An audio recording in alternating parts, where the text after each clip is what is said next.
네, 안녕하세요 여러분, 존보입니다. 이번 영상도 지난 영상에 이어서 여러분들이 요청하신 종목과 보유하고 계신 종목을 위주로 리뷰를 좀 하도록 하겠습니다. 시작하기 전에 제 채널은 엘리어트 파동 이론과 기타 보조지표, 그리고 피보나치 황금 비율, 재료들을 이용해서 차트가 어떻게 흘러갈지 한번 살펴보는 그런 채널입니다. 그래서 처음 오시는 분들은 오른쪽의 영상을 먼저 보고 오시면 좋을 것 같아요. 자, 그럼 시작하도록 하겠습니다. 첫 번째는 세진중공업이에요. 세진중공업 같은 경우에는 제가 이렇게 삼각형으로 해서 수렴형이죠, 여러분. 네. 그림을 잘 못 그렸는데 이 정도로 그러면은 이렇게 이제 윗변을 넘을 때 슈팅이 나올 수 있다라고 말씀드렸고, 얘가 여길 깨면 한 3% 정도, 3%나 5% 정도에서 손절가를 좀 잡아서 대응을 하는 게 좋다라고 말씀드렸는데 얘가 깼어요. 깨고 좀 올라가나 싶더니 지수가 떡락하면서 또 내렸죠. 근데 거래량은 거의 없습니다. 거의 없고 일단 지금 RSI나 뭐 이런 것들이 전부 다 50선 위치고 상당히 지금 별로 안 좋은 추세긴 해요. 지금 추세가 무너지긴 했습니다. 그래서 얘는 일단 단기 조금 안 좋게 보면은 5,000원이나 아니면은 4,800원 정도까지도 보고 갈 수 있어요. 근데 지금 종목별 투자자를 보면은 기관 중에서 연기금이 오늘 27,000주가 들어왔습니다. 얘 같은 경우에는 지금 물려 있어요. 얼마에 물려 있냐면 내려보시면은 여기 66,90원이죠. 66,690원에서 좀 물려 있다가 평단을 조금씩 낮춰서 지금 아마 얘 평단 거의 한 6,000원 정도라고 보시면 될 것 같아요. 연기금이. 그래서 얘는 일단 평단을 좀 낮췄기 때문에 반등 오면은 여러분들도 같이 일단 도망가시는 게 좋습니다. 세진중공 같은 경우에는 뭐 풍력으로 엮일 수도 있긴 한데 상당히 좀 애매하긴 합니다. 애매하긴 하고 주봉으로 봐도 차트가 그렇게 예쁜 차트는 아니에요. 뭐 C 여기를 좀 일로 본다고 해도 이렇게 2파, 3파, 그리고 4파, 5파로 볼 수가 있겠죠. 이렇게 그 다음에 A, B, 뭐 C라고 볼 수 있습니다. 그러나 일단 제가 들어가려고 했던 거는 이렇게 플래그 패턴으로 봐서 이렇게 한 거지, 이 플래그 패턴으로 못 갔다 싶으면 바로 버리는 게 맞아요, 여러분. 그래서 여러분들은 여기서 반등이 좀 나오면은 일부 물량을 좀 줄이는 게 좋을 것 같습니다. 근데 주봉으로 보면 일단 단기적으로는 여기 기준선 보이시죠? 기준선을 일단 넘어줘야 됩니다. 현재는. 안 그러면 여기 5,000원 정도까지도 내려갔다가 완전히 ABC를 한번 끝내고 올라갈 수 있을 거라고 좀 생각을 해서 말씀드리는 겁니다. 그래서 세진중공업은 일단은 반등 오면 물량을 좀 조금 정리를 하는 게 좋을 것 같아요. 그리고 비중이 많은 게 아니라면은 정리를 하는 것도 괜찮아 보입니다. 근데 뭐 주식이라는 게 여러분 지금 지수가 좀 계속 오르면은 얘도 기다리면 어느 순간 뭐 본전은 갈 거예요. 근데 다른 더 오르는 것들을 생각하면은 기회비용을 날리는 거니까 이제 그거는 본인이 좀 판단을 하시는 게 좋을 것 같아요. 그래서 세진중공업도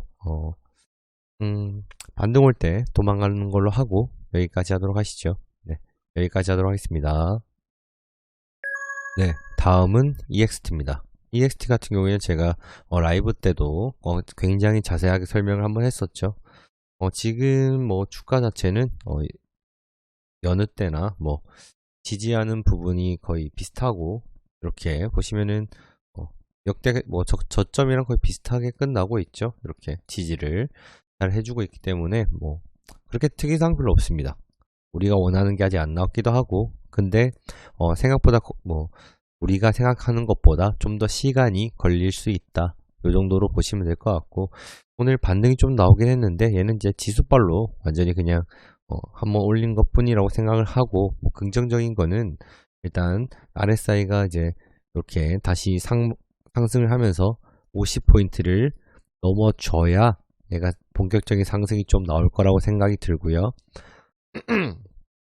뭐 스토캐스틱이나 뭐 MACD를 보면은 이렇게 우물을 좀 그리고 있는 걸 보여질 거예요. 그래서 어느 정도 횡보를 더 하다가 갈 수도 있다라고 보여질 것 같습니다. 뭐 종목별 투자자를 보면은 EXT 같은 경우에는 기관이 미친 듯이 사고 있어요, 여러분. 기금에서 엄청나게 사죠, 투신이랑. 그래서 일단 긍정적인 건 기타 법인, 즉 CB 물량이 거의 안 나왔어요. 하나밖에 안 나왔죠. 그래서 요 물량이 뭐 2, 3회차의 남은 물량을 턴 거다 하면은 아직 4회차 평단 2,751원으로 있는 180만 주가 정도가 아직 남아 있다 라고 볼 수도 있을 것 같습니다. 그래서 아직까지 시비가 다 안 나오는 거는 긍정적인 것 같고, 본격적으로 주가를 좀 올리고 처리를 할 수도 있는 거겠죠. 그 정도로 보시면 되고, 기금에서 계속 사고 있는데 얘가 뭐 가덕도로 이제 엮이려고 해서 미리 사는 건지 요걸 잘 모르겠어요. 그래서 얘가 이렇게 쭉 주구장창 사다가 갑자기 팔게 되면은 뭔가 좀 잘못됐구나 라고 좀 느끼고, 우리도 물량을 좀 정리해야 될 수도 있다는 점, 그거를 좀 잘 기억을 해주시면은 될 것 같습니다. 얘네가 계속 사고 있는데 계속 사고 있거든요. 팔지는 않고.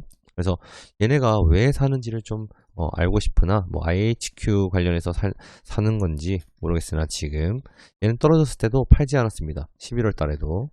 그래서 우리는 기금을 연기금의 마음으로 한번 보고 한번 들고 가보도록 하겠습니다. 매동 자체는 굉장히 좋아요, 여러분. 네. 그래서 EXT도 좀 더 지켜보도록 하겠습니다. 그래서 여기까지 하도록 하겠습니다. 네, 다음은 솔루스 첨단 소재입니다. 솔루스 첨단 소재도 제가 2차전지 관련 주라고 보시면 된다고 했고, 그리고 얘는 얘의 주가를 좀 올려서 다른 데 팔아먹으려면은 이 기업의 가치를 높여야 된다 라고 말씀을 드렸습니다. 그래서 얘 같은 경우에는 오늘은 일단 상승이 좀 나오긴 했는데 뭐 그렇게 큰 상승이 아니라서 뭐 의미는 없어요. 그러나 일단 요 지지 라인을 얘가 지켜줬다 정도 보시면 되고, 이렇게 이제 요 박스 코너에서 놓을 거라고 일단 예상이 돼요. 이렇게 지금. 그래서 얘가 여기서 지지를 하고 이제 올라가기만 해준다면은 괜찮은 모습을 보여줄 거라고 생각합니다. 그래서 지금 뭐 얘 같은 경우에는 뭐 상당히 뭐 다른 업종에 비해 같은 업종에서 고평가가 됐다고 보여질 수도 있는데,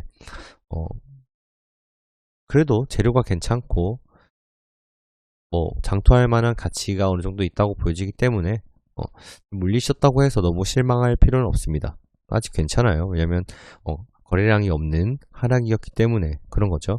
그래서 일단 종목별 투자자를 봐도 솔루스 첨단 소재는 오늘 연기금이 오늘 또 일단 매수를 또 해줬고, 얘는 연기금에서 엄청나게 매수를 좀 해주고 있기 때문에 연기금의 마음으로 대처를 한다 정도로 보시면 될 것 같습니다. 이렇게 사는 이유는 어느 정도 길게 본다는 뜻이겠죠, 여러분. 그래서 솔루스 첨단 소재는 여러분들이 연기금이라고 생각을 하고 좀 들고 가시면 될 것 같습니다. 딱히 특이사항이 없어요, 여러분. 얘를 뭐 파동으로 볼 수도 없는 거고, 그냥 거래량이 터지면서 올랐다 내렸다 또 터지면서 올렸다가 내렸다가 터지면서 올렸다가 내렸다가 하는데, 딱히 내려갈 때는 그렇게 거래량이 많이 보이지 않죠. 그래서 얘는 아직까지 희망이 있다. 그리고 일봉으로 봐도 구름 위에 있고 주봉으로 봐도 21선과 기준선 위에 있기 때문에 그렇게 크게 아직까지는 걱정할 필요가 1도 없다 라고 하면 될 것 같습니다. 이러면은 좀 위로가 되실까요? 네. 그래서 솔루스 첨단 소재는 여기까지 하도록 하겠습니다. 네, 다음은 대우건설입니다. 대우건설은 4파가 나올 만한데 계속 이제 21선에서 반등을 계속하고 있어요. 그래서 이런 것들은 21선을 이제 완전히 깨기 전까지는 그냥 계속 홀딩하는 겁니다, 여러분. 그래서 특히나 이번 연도는 이제 건설회사가 좋다고 했고, 오늘 대우건설뿐만 아니라 뭐 GS, 현대건설 전부 다 이제 상승이 많이 나왔어요. 그래서 얘는 내린 만큼 다 올라왔죠, 대우건설은. 그래서 대우건설은 조만간에 전고점 뚫고 아무래도 우리가 원래 생각했던 7,000원 선을 넘어서 이 정도까지 봐도 무방하지 않을까, 좀 그렇게 생각합니다. 대우건설 오늘 기관 외국인, 특히나 외국인들이 194만 줄 샀어요. 엄청나게 샀죠. 그래서 이 외국인들이 갑자기 내일 던지지 않는 이상은 상승을 어느 정도 한다고 봐야 될 것 같고, 특히나 기관들이 죄다 샀기 때문에 괜찮을 것 같아요. 그래서 7,000원 이상 되면은 진짜 여러분들 분할 매도 조금은 하세요, 여러분. 이제 저도 무서워지기 때문에. 그래서 대우건설은 오늘 거래량 없이 좀 올리긴 했는데 정말 굉장히 좋아요. 왜냐면 음봉 전날에 이제 음봉을 확실하게 넘어주는 양봉이 나왔기 때문에 내일 또 좀 기대가 됩니다. 그래서 대우건설은 여기까지 하도록 하겠습니다. 네, 다음은 한국금융지주입니다. 한국금융지주도 제가 얘가 9만원 이상 되면은 이제 분할매도 하라고 했는데 지수 때문에 한번 쭉 내려왔다가 오늘 내려온 거 거의 다 회복을 좀 해줬어요. 근데 일단 얘가 중요한 거는 첫 번째가 60일선을 지지를 완전히 해줬다는 게 중요한 거겠죠. 특히나 그리고 구름 위에 있고, 그럼 우리의 두 번째 목표는 어디냐? 지금 일목균형표 기준선 그리고 21선을 넘어서 골든 크로스가 나오는 거를 기대를 하면 전고점도 우습게 뚫어줄 수가 있겠죠. 여러분 지수빨만 좀 잘 받으면. 그래서 일단 한국금융지주는 아직 카카오뱅크 IPO가 제대로 시작도 안 했기 때문에 여기서 조금은 더 올라가지 않을까 생각을 합니다. 그러나 좀 위험하기 때문에 우리의 이론적인 목표가는 10만원 이상이지만 지금도 충분한 수익이라고 생각을 하기 때문에 여러분들께서는 분할 매도를 하시는 게 좋다라고 저는 설명을 드리고 싶습니다. 그래서 마지막으로 이제 파동 한번 다시 재보면 C, 1, 2 그리고 3, 4, 5겠죠 여러분. 근데 얘가 어디가 5의 1, 5의 2, 5의 3, 5의 4인지가 좀 애매하긴 합니다. 그렇죠? 그래서 얘 같은 경우에는 2파가 어딜까요 여러분? 헷갈려죠? 네. 1, 2, 3일까요?